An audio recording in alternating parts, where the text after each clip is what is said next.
Hello everybody, this is Kyle Verspor from the BT BOCES Plick team, and today I'm going to tell you everything you need to know about Blooket. There's a link to a video if you want to see Blooket in action in a classroom, you can check that out. And here's what we're going to talk about today with timestamps, so feel free to jump ahead if something stands out to you. Otherwise, just watch this video all the way through. Alright, so you finally made it to Blooket.com, and this is what you see when you hit log in. Now, if you've already created an account with Google, you could just hit log in with Google like you normally do on several other websites. If you haven't created an account yet, you'll hit sign up and then sign up through Google. So you're still going to use that Google sign in either way. I've created an account, so I will just click this button here. So I'll pick my BOCES email address. That's my work one, not my private one. And it will take me into the account. So this screen here is your dashboard. Yours may be filled with tons of sets eventually. It will probably be blank now if you're new to Blooket. I only have one created, but if you have others, you can sort them with folders now. So if you're going topic by topic, or you teach multiple courses, however you want to organize it, you can. So let's say yours is totally blank, you have no sets. The first thing you may want to do is go over here and discover some sets. So you could do that, hit discover, some will be listed, but you could always type something in, something simple like math. You can see your math options. Maybe you want something. Whoa, look at all these. So these are all public. Some have one question, some 4, some 8. Math isn't very specific.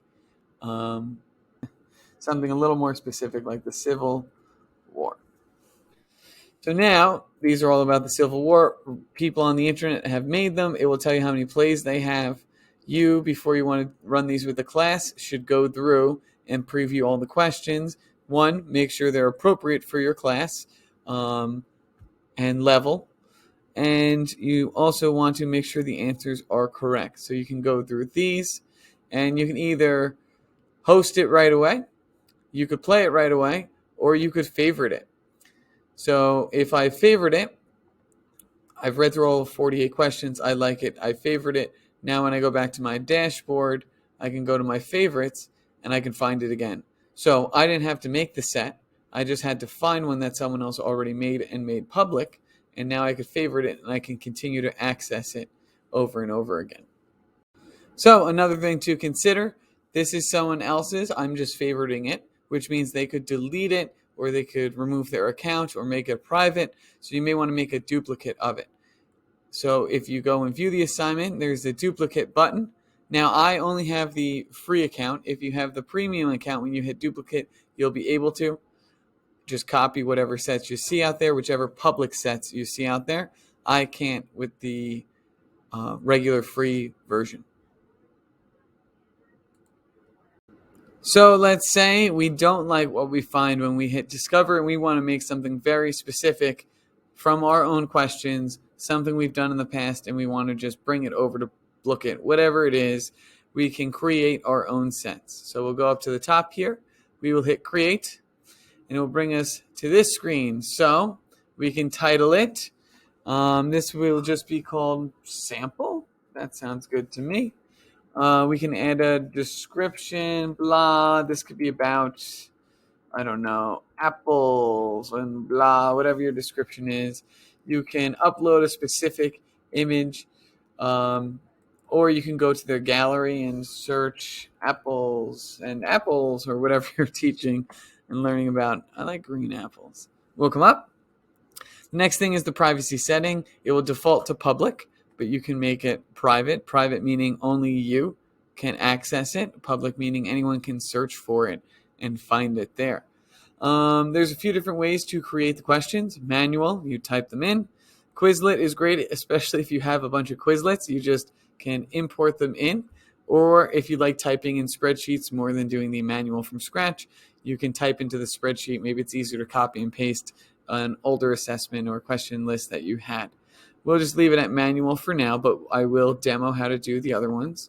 And finally, once everything's looking good here, you will hit create set. So here it is. Most of that info's in here. We have the options. So add question. So now here's your question 1, and maybe I'll just call it question 1. You can do a specific image for each one. If you really want to get into the details here and you want to customize it, that's good. You do not have to put a picture for each one. And then we have answer 1 is A, answer 2 is B, answer 3 is C, answer 4 is D. And then you need to select which one is correct. You can select multiple correct answers if you'd like. Here's your time limit, 20 seconds. And you could keep this quiz going random. You'll want that. And then you hit save.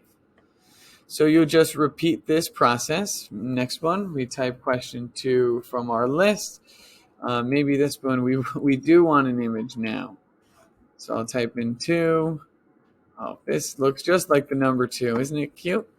And we have A, B, C, D. And now this time B is correct. You could change the time limit up, down, hit save. So you could just repeat this process as much as you'd like. Here are some of the settings. You can go into edit, delete it, copy it, whatever you want to do. So now let's take a look at Quizlet and how you import from Quizlet. So start by clicking here. All right, so it's pretty nice here. They walk you right through it. Step 1, find a set. It could be your Quizlet. It could be a different one that you found on the internet. So here we go. I made a sample one. So if you don't have Quizlet, you may get brought to the website. You have to sign up or sign in with Google. I've signed in on this account, which is why it brought me right to this page. I found one here. So I found the set. Could be mine, doesn't have to be. Maybe it's a friend's, maybe it's just one I found on the internet. So now I go to my next step. All right, so it says I want to hit the 3 dots. Scroll down, I need to click export, and then I need to copy the text. So let's go over here. 3 dots. I need to scroll my page. 3 dots. Go to export, copy text. I've done that. Next step. Now paste the text below. Okay, so I paste the text below, and then I hit add questions. And if you see, it's automatically added all these questions. Now the nice thing to point out in Quizlet, if I was to look at this, protagonist, and then would flip, and there it is in a different language. So here it is, minor character, different language. Notice how it's 1 question, 1 vocab word, 1 answer, right? And what Blooket did automatically was to give me other choices. So even though protagonist goes with this, it took my other sides of the cards in Quizlet, and it made them like the dummy choices there. So you didn't have to go in and figure them out. So if you have a lot of like those flashcards in Quizlet, and you want to make them into a fun multiple choice game, this is your answer. This is perfect. So the last way would be to import from a spreadsheet. All right, so we can either copy our template here, make a copy, and that will open it into Google Sheets. Or if you're working from a PC, you can hit download, and this will pull it on up in Excel. Enable editing. Either way is going to work the same. You have a column for all your questions. You could type them out. Maybe you like this. You can do a lot of copying and pasting. You could type your answers 1, 2, 3, 4. Note you only have to give at least 2 answers. 3 and 4 are optional. You could set the time limit in column G, and then you could just put the correct answer or answers. Okay? And this template goes up to 100, so I'm sorry you have to... Oh, actually, it goes way past. Does this go on forever? I don't know. Let's just... I've never pushed it to the limits here, but just use the first 100 uploading at a time. So... that was step 1. So, and same template over here. It's just formatted for a Google Sheet. The next one would be to fill out and export as a CSV and then upload below. Do that in Google Sheets. You want to go to File, and you want to download as a comma separated, so CSV. You can click that. There it is. We have a copy of it. If we're in Excel, save as, and then you want to look for CSV. Save.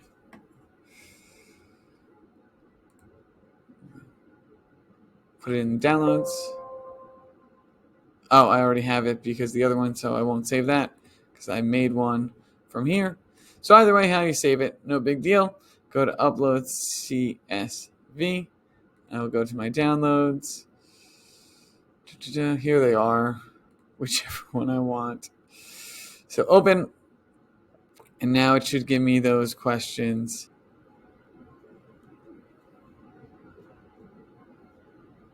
And there they are. So the two questions we put in, or really they were the demo questions, but they were from the spreadsheet there. So those are the three different ways to add questions to a set. All right, so now we'll take a look at how to actually play the game. So here are the two sets I created. Here's the one we just created. I can go to host, bring up a new window, and you will then be prompted to select a game mode. So this one was seasonal. It's going to be gone in a few days. But these other ones are listed here. So you could try these out with your students in your classes. Some students have preferences. Sometimes everyone agrees. Sometimes you have a favorite one, whichever it is. Let's just go to the cafe because I'm a little hungry right now. And then it gives you a little description about what it is. And you can either click homework or host. So homework is obviously for the students to complete on their own for homework. And host is what you want to do if you're using this as an in-class game or activity. So start with host to see what that looks like. There's the name of the quiz. Host now. You have two options. You can either play with a time limit, and whoever has the highest score at the end of the time limit wins, or you can do a cash value. So first person to get $100,000 earned for their cafe. I would suggest starting with a time limit because you don't know how fast your class is going to earn money. There's all kinds of power-ups. Some students are really savvy with it and can complete it faster than others. There's also a bit of a learning curve. So the more you do this, the more students will get used to how the game works and how they can kind of edge out their classmates. The other settings allow late joining. Allow that in case someone walks in late or gets booted. I like to do random names, so you don't have to worry about what kids are typing. And I don't allow student accounts. So they don't get to save their blooks, which are little, they're kind of like emoji icons. So they don't get to earn those, but it also won't collect student information. So I like to switch those settings. And when you're ready to host, you just hit host now. And this screen with music will pop up. So this would be on your Promethean board or on your projector. And the class would have to use their device to go to blooket.com/play. And they would type the code in 467749. And then it would appear on this screen. So this is what it would look like from a student perspective. And they would just have to type the code in here, and that's 467749. And then they would hit enter. This is the nickname that was generated for me, Tail Fountain. I could cycle through them by clicking new name. I could be Frog Mask, whatever, Wild Giver, Gold Leaf, sure, why not? And then enter the game. From here, I can pick which blook I would like to be. So all these ones that are locked, you need an account for, and I turn that off because I don't want my students joining and signing up for stuff. So I'll do this little tiger. And now I'll just wait for the host. So this screen is what would be on the student's screen as they are waiting in class. And now if we look back at the main screen, this is what it would look like on your big board in front. So we have one player. I'm alone here, so we'll play the game with one person. So as the teacher, you would just hit start, and then the leaderboard would populate. So this leaderboard stays up. It's got a timer showing the whole class how much time, and it has a leaderboard. I'm winning with no money. So here's the student screen. They can opt for a quick tutorial or not. So I'll just skip that for now. They say, cool, good luck. You got 7 minutes. So to do this, you have these other blocks that come in and they place orders in your cafe. You can restock the food by answering a question. If you remember, the quiz we made was in a different language, so I'm going to have to kind of guess here. I got it incorrect. There's a timer, so I can't just rush through it. I don't earn any food. Oh, hopefully I can get this. I got it correct, so I'll earn a piece of bread so you can feed someone and make money. You can continue this process and earn more money.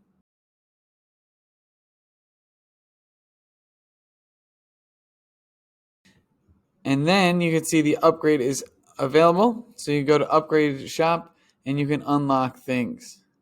So the way it works, you can use your money. And now I have cereal on the menu. My little blooks here are still ordering bread, so I'd have to restock the food, get more questions to earn more food to serve them. And notice I lost money because I spent a power up, but the cereal is of more value. So let's see if I get a cereal here. Earn $3 there. Cereal? Oh, so they want one cereal and a bread. So I can clear the cereal.